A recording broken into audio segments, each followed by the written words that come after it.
It's raining where I am right now. Not hard. Just enough to hear it on the window. I used to be fine with rain. I used to like it. That changed the summer I was 11 years old in a town called Mill Haven, Ohio. I'm going to tell you what happened in that field. And then I'm going to tell you what happened 3 weeks ago in a parking lot 400 miles away. To a grown man who thought he'd forgotten all about it, because she doesn't forget, she never has. And once she's seen your face, the clock never really stops. Summer of 2007. 3 boys, bikes with rusted chains, a whole season stretching out ahead of us like it would never end. There was me, Sam. There was Charlie, who was scared of everything except the things that actually deserved it. And there was Tommy, the oldest, who always led us somewhere we probably shouldn't go. That afternoon, Tommy led us into the Hollis field, a mile past the last house on Route 9, chasing the sound of thunder because we thought it would be exciting. We had no idea what was already standing out there, waiting for the sky to give it permission to move. The storm came in fast, the kind of Midwest storm that turns a blue afternoon black in 10 minutes flat. The corn was taller than us that year, and the wind moved through it in long, dragging waves, like something enormous breathing underneath the field. Tommy said we should turn back. Charlie already had. But I kept walking, because right at the edge of the tree line, I'd seen something that didn't belong there. Something tall, something still, standing in the open field while lightning cracked the sky in half. We crouched behind the fence line to get a better look, rain soaking straight through our shirts. It was an old woman, or it had been, once. She stood absolutely motionless in the downpour, arms hanging at her sides, rain running off her like she wasn't even really touching the ground. She wasn't looking for shelter. She wasn't reacting to the storm at all. She was simply standing there, facing us. And that was the moment I understood. She already knew exactly where we were. In her hands she held a long iron rod, taller than she was, planted upright in the mud like a walking stick that had never once helped her walk. Charlie whispered that we should leave. I couldn't answer him. I couldn't look away from her, because in the wet gray light of the storm, her skin had a color no living skin should ever have, a deep, bruised blue, like something pulled from very cold water. And I was about to see her face for the first time. Thunder cracked directly overhead, a sound so loud it felt physical, like a hand slamming the air. And in that half second of white light, she was gone from where she'd been standing. When the light faded, she was 30 feet closer. Not walking, not running, simply relocated, as if the thunder itself had picked her up and set her back down, closer to us every single time. Charlie made a sound I'd never heard a person make before. We finally saw her face clearly then, and I still see it when I close my eyes during a storm.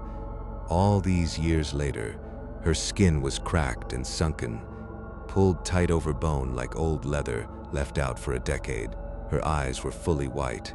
No pupil, no iris, nothing to tell you where she was looking, except somehow all 3 of us knew. She was looking directly at us, all 3 of us, at once. The tip of that iron rod wasn't just dirty. It was burned, blackened and melted at the end, like it had been struck by lightning itself, over and over, for years. Tommy grabbed both of us by the shirt collar and screamed the only word that mattered. "Run!" Thunder cracked again behind us as we bolted through the corn, and none of us dared look back to see how much closer she'd gotten that time.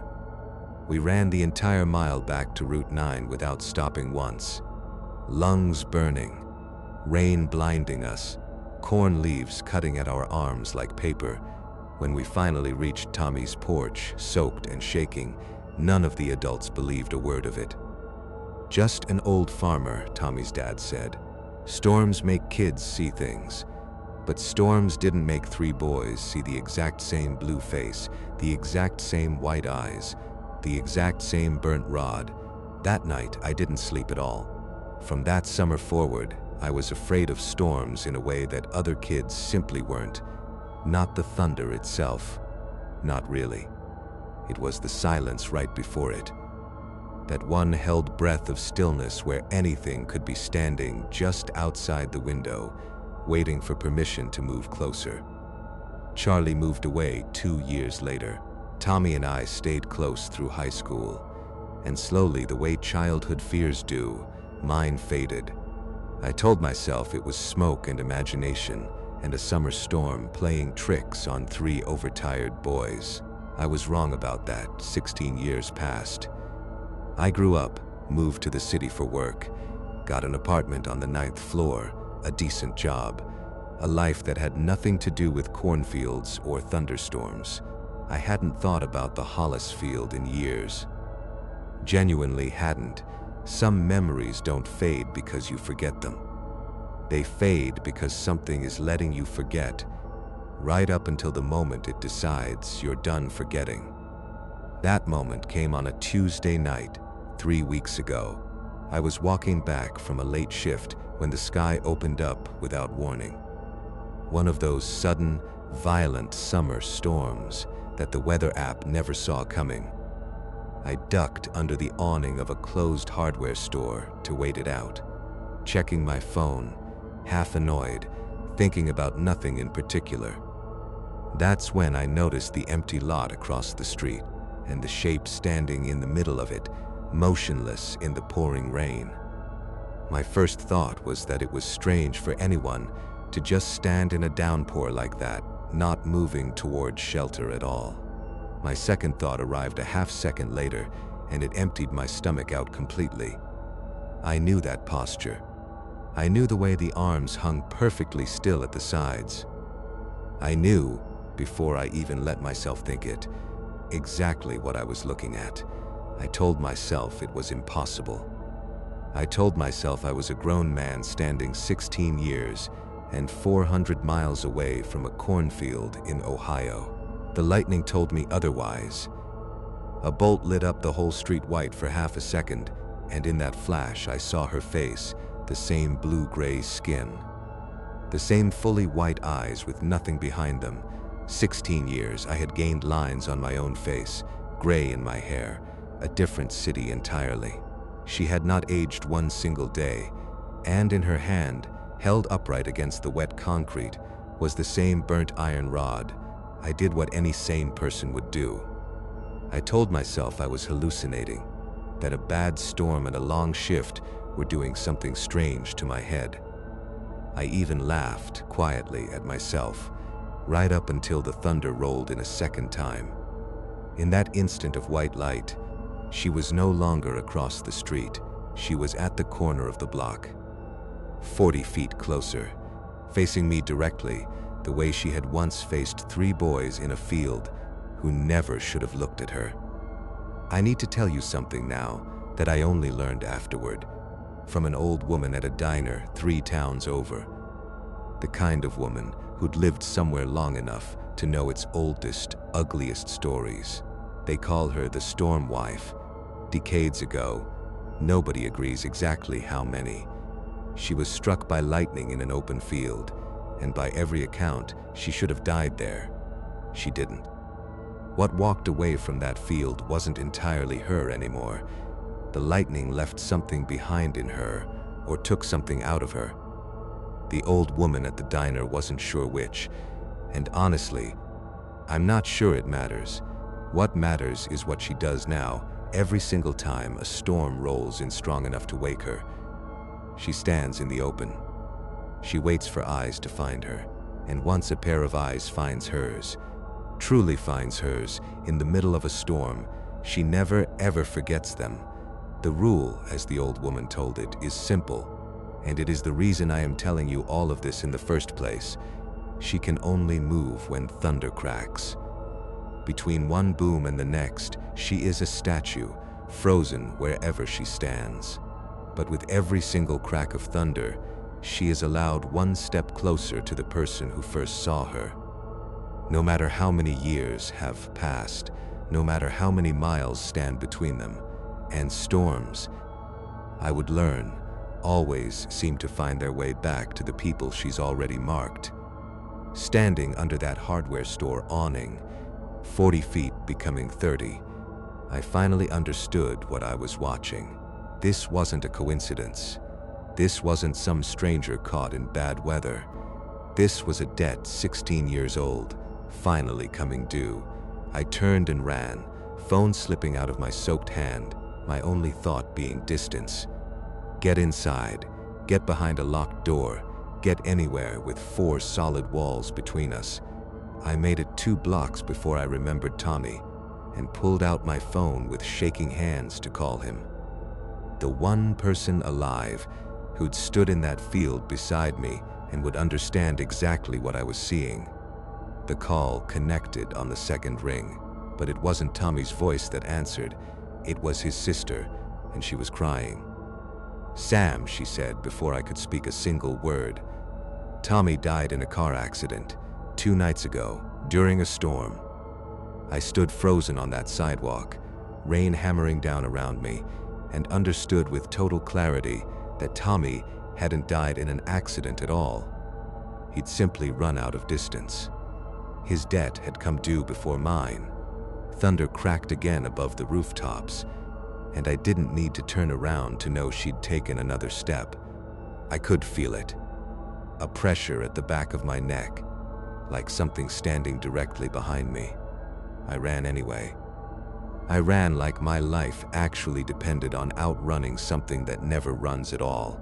I reached my building, hands shaking so badly I dropped my keys twice in the rain before the lock finally gave. I slammed the door, threw every bolt I owned, and stood in the dark hallway of my own apartment, soaked through, listening to my own heartbeat over the sound of the storm outside for almost a full minute. I actually believed I'd made it. I believed 4 walls and a deadbolt were enough to stop something that iron and lightning themselves hadn't managed to kill.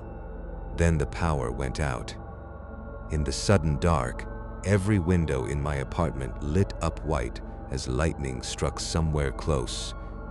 Too close. Close enough that the crack of thunder arrived almost instantly. No gap between the flash and the sound at all. And in that half second of white light thrown against my own living room wall, I saw a shadow that didn't belong to anything in my apartment. Tall, motionless, arms hanging perfectly straight at its sides. Standing directly behind me, I spun around, and for one heartbeat, there was nothing there at all. Just my dark hallway, my own ragged breathing, rain lashing the windows. I told myself I'd imagined it. I told myself panic does strange things to the eye. I was already reaching for my phone to call for help when the thunder cracked again. Directly overhead this time, loud enough to rattle the glass in every window at once. And in the flash that followed, I finally saw her face, close enough to touch, up close. Her white eyes weren't empty the way I'd always assumed. There was something moving behind them. Something old, something patient, something that had been waiting 16 years for exactly this moment and felt no hurry at all now that it had finally arrived. Her cracked lips moved, and though no sound came out, I understood the shape of the word anyway, found. I tried to run. My body simply wouldn't listen, legs locked, breath caught somewhere in my chest that refused to move either in or out. The burnt iron rod rose slowly from her side, the blackened tip catching the last flicker of lightning through the window. I understood, in that final clear second, exactly what that scorched, melted tip was for. What it had always been for, since the very night lightning first struck her in an open field and left something behind that should never have survived. It wasn't a walking stick at all, it was a conductor. The last thing I clearly remember is the smell. Ozone and burnt hair, sharp and metallic, filling the small space of my hallway. Then white light, brighter than anything I had ever seen in my life, swallowing the walls, the ceiling, her face, everything at once. Then nothing, no sound, no pain, no thunder, just white, and then simply nothing at all. My neighbors say they heard a single crack of thunder directly above the building that night, loud enough to set off 3 car alarms on the street below. They found my apartment door still triple locked from the inside, every window intact. Nothing broken, nothing forced, nothing missing, except me. The police report calls it an unexplained disappearance. No suspects, no evidence, no leads. They were never going to find any, because nothing human did this. I'm telling you this now. However, I'm telling you this now because there's one part of the old woman's story I haven't shared yet. She doesn't only mark the person who sees her. She marks everyone standing close enough to see her at the same time. Everyone whose eyes found hers in that same flash of lightning. Charlie moved away young and thought that distance would be enough to save him. It has never once been enough. Not for anyone. So here is my only warning, and I mean it exactly as seriously as it sounds. The next time a storm rolls in that feels wrong. Too fast, too dark, too still in the seconds right before it breaks. Do not go looking for what's standing at the edge of the field. Do not let your eyes find hers, because once she has your face, the thunder starts counting down the distance between you, one crack at a time, and it does not stop. It's raining outside again right now. If you hadn't noticed, listen closely. That was thunder.